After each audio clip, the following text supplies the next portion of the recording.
From the New Republic, Americans are heading for the exits. Go ahead and roll your eyes as those who want to emigrate amid Trump's second term, but it's a worrying trend, is it? Well, this story's from a few days ago, and then we have this one from back in November. Record number of wealthy Americans are making plans to leave the U.S. after the election. As soon as we started getting information on the Epstein list and the potential that Trump would be releasing it, despite the fact Democrats keep trying to make it seem like he was in cahoots with Epstein, we heard a lot of people saying, let's track those private jets and see what's going on and what they're up to. Already we've heard stories of very powerful, wealthy individuals who fled the country the moment Trump won, and they've been out of country for a long time. You also got the Diddy list too. So I have a strong feeling that these next few months, the dam is going to burst open with the Diddy stuff, with the Epstein stuff. And then we're going to start asking questions about, remember that producer in Hollywood? How come he's in Singapore? Yeah. Yeah, I don't think that that's ridiculous. Although I will say that it's very nice to see that they're finally going through with their promises. They've been saying, if Trump wins, I'm going to leave. If Trump wins, yes, I'm going to go. Well, thank you for finally keeping your word. If your loyalty to the United States and your love for the United States changes based on who the president is, GTFO, man. We were talking about this during the Green Room podcast. So it's Rumble Premium only at rumble.com/Timcast.IRL. And I was saying there's this great interview that Tucker Carlson had with Ray Dalio. And he says in the next 5 years, we're going to have a time warp, meaning like the advancement of AI and technology is going to be so dramatic that what you see today versus 5 years from now is going to be, it's going to be absolutely insane the way the world changes. I think it's absolutely true. I'm talking like we might be seeing Iron Man suits, and I'm being somewhat facetious. Because what were you shaking your head? Well, you were talking about Palmer Luckey. Palmer Luckey. Well, he was on Sean Ryan's show talking about this very topic. But his work is irrelevant, completely irrelevant. The issue is once we reach the singularity in the AI, where it's smarter than we are and can advance itself faster than we can advance it, it will be the point where you'll say, Jarvis, draw me up an Iron Man costume, full functioning with flight. And then it will build up the schematics instantly and tell you the materials you need, the elements you need, the power sources you need, whether you can or you can't. It will invent things in real time. Now, I'm kind of joking about all that. What I think is likely to happen is once we get to the point of singularity where, again, the AI advances itself faster than we can advance it, it's called a singularity because it's the event, you pass the event horizon where it starts exponentially improving itself to the point where it exceeds our comprehension of existence. Meaning the AI will be able to make whatever is possible to be made, to program it, to tell you how to mine it, tell you about new elements.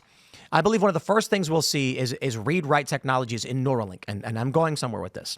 So we were talking about this in the green room, and I said, once we have Neuralink with read-write capabilities, meaning you can plug the chip into your brain, and it can write to your brain and simulate experiences. Thus, you can live in a virtual utopia.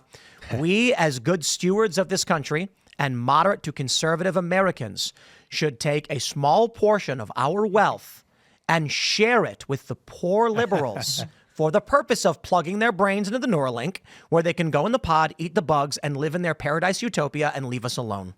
I love it. It's going to be like COVID 2.0. We were saying before that, during the COVID times and it was locked down, who were the only people that were out there enjoying life? I was having an amazing time out there, not a care in the world, because all the liberal sheep were all stuck looking at me from outside the window as I was out having a great time, flying around for $40 a flight around the world, having fun, getting together with other like-minded people who, believe that if you breathe air, you won't, kill yourself. So let's bring it back permanently. When they invent the Neuralink read-write capabilities, Elon's, whatever they call it, maybe Elon doesn't do it, the AI breaks the point of singularity, and then we say, can you drop schematics for a device that can write experiences to the human brain? And then it does. Yes. And then we make it. There's going to be a whole bunch of liberals who are like, there's absolutely nothing wrong with plugging yourself into the Matrix. Yes. And we're going to, it's actually a really good idea for a movie. The Matrix got it wrong. In the Matrix, it was Neo and the humans, the Matrix was the humans versus the machines. Mm-hmm. The Matrix should be humans versus humans. It should be the humans who want to live in base reality versus humans who don't. But my point is this, as Phil's pointing out, thank you for leaving the country like you promised you would. We've been waiting for this. I say we got to help out. And I say that everyone should agree it is our responsibility to tithe a portion of our incomes to the poor liberals who want to live in the pod and eat the bugs. Here, second. And then, we may have to spend that money. But then what happens in 10 years if we have 100% control of all governments? I think communities get stronger. The world becomes a literal utopia. Yeah. So long as, that's kind of a scary thought, honestly.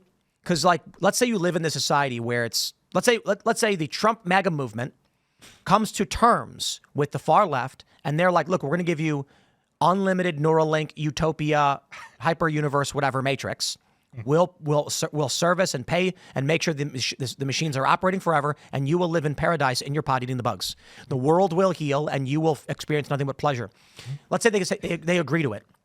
What would then happen in this utopian society where we're all running it when someone is a criminal and starts pushing, criminal views or whatever? We then say, you are hereby sentenced to the pod where you will live in a utopia.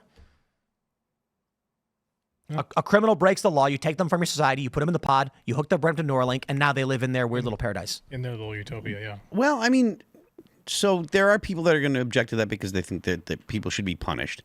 But there's also a significant portion of people that you can say, look, they're not going to suffer, and we're going to remove them from society so they can no longer hurt people. And the idea of removing people from society is if they're violent, that's what we do now, right? People that are too violent to stay in society, we put them in prison.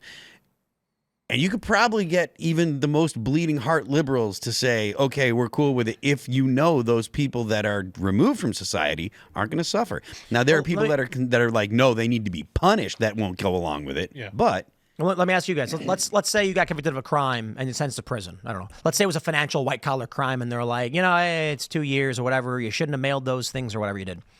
Would you rather go to a prison? Or they say, what we can do is we can plug you into the matrix where you will live in any reality that you choose, and you can live in a fictitious reality. Like we're basically saying we are removing you from society because you're a threat to others. Would you rather go to prison, or would you rather live in a fake video game universe? Probably though. Well, how long is the prison? 2 years? 2 years. I'd rather do 2 years and come back out. No. Oh, would you You get plugged into the matrix for 2 years and come back out, or you go to a regular prison for 2 years and come back out. I think it should be life sentence in the matrix, or 2 years of normal time, and then come back out to real life. But that's not the point. The point is, the question I'm asking is, would you rather go to prison or the matrix? Same time. Most people are going to say the matrix. Yeah. No question. They're going to be like, so if the technology's right, yeah. When you get out, fully functioning, I feel like I'm in the real world. And it's like, yes, and to varying degrees, you can control it. So you can choose to go to the universe where you're a powerful wizard named Harry or whatever, or you can go to the universe where you're just some guy who works at a gas station. Pick. For 2 years. Because we're removing you from society because you're a threat to, and so this is your, rehabilitative whatever. Yeah. Most people are going to be like, I'd rather go to the matrix. would you wake up like it's a dream where it feels like it's No, only you'd been- know. So it's two. It's full. You'd know 2 you're in years. it. Okay, fair. And then they'd be like, okay, looks like you got 2 months until we send you back out, and you're like, oh yeah, look at that. Okay, yeah. I imagine if you can go into any reality that you want, and it is also, there isn't an uncanny valley. If it's just like if you experience it the way that you experience the world, why would people come out? Also valid. Well, that's what I'm saying. Like once we invent this technology, liberals will choose to do it, and then the people who don't, who are criminals, will be forced into it. That's why I was saying it's dystopian. Yeah. It's kind of horrifying. That's like the deviant people of society are going to be like, you don't fit in and you are a threat to us, so into the machine with the liberals you go. I don't think it's too far-fetched either because people are hooked on their phones all the time, and that's only a couple baby steps away from being, you know what I mean? I legit think we're like a few years away from this. Yeah. Like Ray Dalio's right, that people do not get the advancement we will see once we pass the event horizon in AI technology. There is a world where you can take a rock, hold it up in front of a camera, and the AI will be able to scan it and then tell you exactly where that rock came from. It will be able to predict things that will happen to insane degrees. The further into the future the prediction you're requesting goes, the less likely it is to occur. But simple things in advance, it can be like, it can tell you and predict like who's going to win a football game in real time. And you're going to watch it and be like, it's just going to know As the football players go in, it's going to be like 97.2% chance that's going to be the Eagles. And then you're like, but how does it know the game even started yet? And it's just based off everything we've seen. It's going to be like, yo, that dude ate a cheeseburger last night. This guy was drunk. That dude's salt levels are too low. All of that crazy stuff. That's a good point. No more sports betting, Chuck. It's over. I can't do that. I love sports betting. It's over. I'm not good at it, but I really enjoy sports betting. The AI is going to invent things in real time. It's going to discover elements in real time. Scientists are going to be like, here's everything we know about science. And it's going to be like, here are all the holes in all of your science that you missed. Because it's looking at the big picture. Imagine you've got 50 billion jigsaw puzzle pieces and you task 100,000 people with solving that puzzle. And they're all in a little tiny space trying to put pieces together. That's basically what science is. The AI is zoomed out looking at it all, being like, yo, you got the piece from that guy, put it over there. It's going to be nuts. What's Trump's AI? Who is his AI czar? He put an AI czar in there. Robert Sachs. So Sachs. Jeffrey. David Sachs. David Sachs. Doing crypto and AI. Is that he has crypto and AI? So like, what's he saying about it? Like, 'cause, I mean, this is going to be very important to Tim's point. Like the next 4 years of this, like it's all going into hyperdrive, and like whoever owns AI will own the future. I know China like has their what's Sachs saying about it vis-a-vis? Well, I don't know, but I can tell you that have y'all even been paying attention to the AI advancements we've seen so far? Yeah. Two years ago, we made a gag image of Nancy Pelosi with the original like dolly or whatever it was, and it looked like a weird, grotesque Picasso painting. Fingers are all messed And then a year later, it's a realistic picture of her shaking Trump's hand. Thanks for checking out this clip from Timcast IRL. Make sure to watch the show live Monday through Friday at 8 p.m. Subscribe to this channel, and we will see you all there.